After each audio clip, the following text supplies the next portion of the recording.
બનાસ ડેરીના વિવિધ મુદ્દાઓને લઈને બનાસ ડેરીની વિરુદ્ધ આજે 49 દિવસથી હું ઉપવાસ ઉપર બેઠો છું અને બનાસ ડેરીમાં 121 કરોડનું કૌભાંડ થયું છે. એ ઓન પેપર કૌભાંડ છે. પછી બનાસ ડેરીના જે અધિકારની વાત છે એ સભાસદનો અસલ અધિકાર હોવો જોઈએ અને દરેક પશુપાલક સભાસદ પણ નથી અને થવા જોઈએ દરેકે દરેક.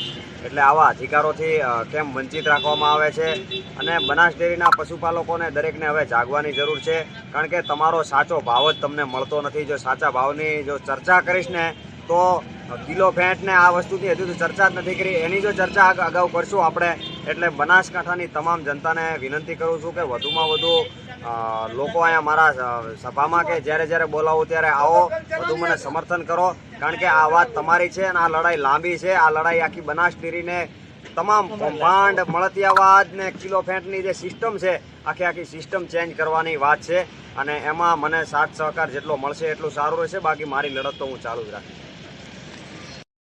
અને બીજી વાત કે આ ભાઈની જે ચેનલ છે, જે ઇન્સ્ટાગ્રામ પેજ છે કે યુટ્યુબમાં જે ચેનલ બનાવે છે એ દરેક ચેનલ સત્ય બનાસને ઉજાગર કરવા માટે આ ભાઈએ ચેનલ બનાવી છે અને એને શેર, સબસ્ક્રાઈબ અને લાઈક કરો અને ફોલો કરો.